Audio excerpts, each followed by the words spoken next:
tudo bem? Faz muito tempo que eu não apareço aqui, mas esses dias eu estou muito pensativa aí com relação à Páscoa, né? Hoje é dia 30 de março, é o sábado, que algumas pessoas chamam aí de sábado de aleluia, né? Pra quem é católico e tal, mas é o sábado que antecede o domingo de Páscoa.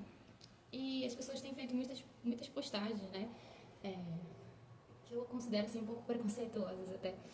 E eu queria conversar um pouquinho, para quem estiver disposto, né, a ouvir, a pensar, a refletir sobre esses símbolos aí que a Páscoa nos apresenta nessa jornada aí para os seres humanos, né?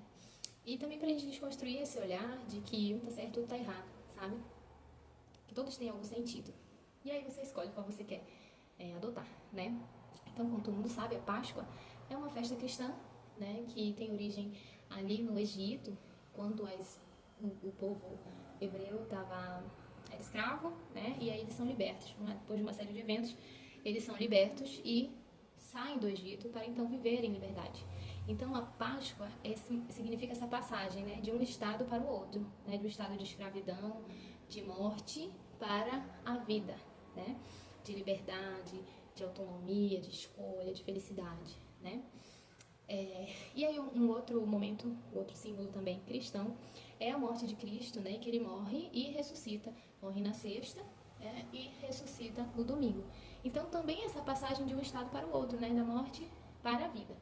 E a gente, né? No espaço que eu trabalho, no espaço educativo, a gente utiliza imagens da natureza, porque as crianças são muito pequenininhas, né? E elas ainda não têm abstração e elas entendem a Páscoa, né? Se a gente trouxer coisas concretas para elas aprenderem esse significado, né? Então a gente pode utilizar o ciclo da lagarta, né? Porque a lagarta ela dorme, morre lagarta e se transforma e nasce borboleta, né? A gente também tem outros símbolos como a semente, né? O germinar de uma semente é uma coisa muito bonita, né? A semente ela precisa morrer, ou se você não quiser usar essa ideia do ciclo vida, morte, vida, né? Ela se transforma, né? De uma semente ela se transforma em uma plantinha, né? Ela germina, um brotinho ali, uma mudinha. Então, esses são exemplos que a natureza nos traz de como que a vida ela é um milagre.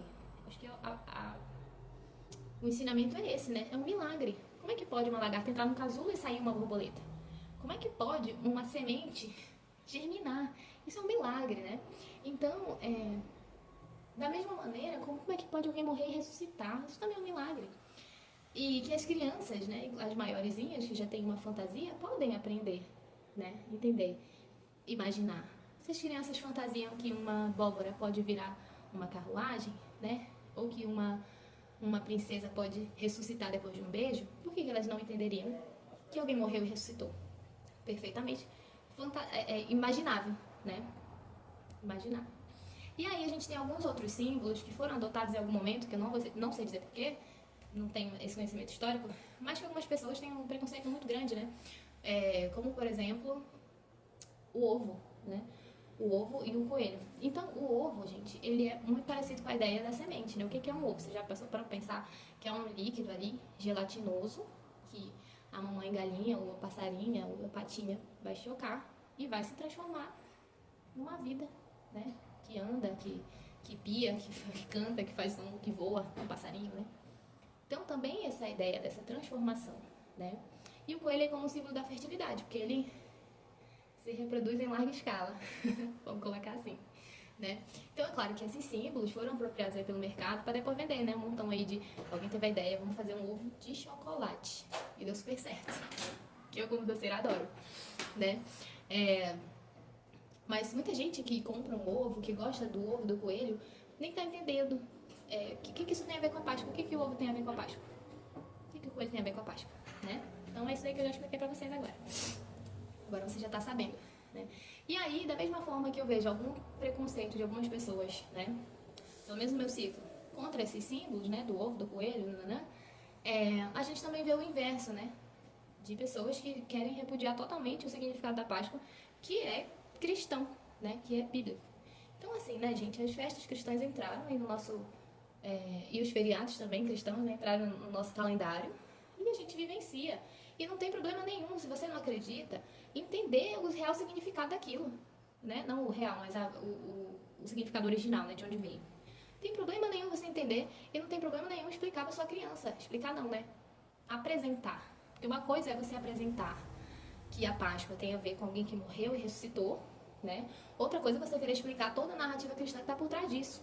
Querer explicar o conceito de pecado, de redenção, isso aí realmente é muita abstração que a criança não vai entender, né? Não vai dar conta. Mas, problema nenhum contar para uma criança que alguém muito importante que viveu nessa terra morreu e ressuscitou. Você acreditou ou não, né? Como eu já falei anteriormente, a criança tem capacidade de fantasia suficiente para processar essa informação.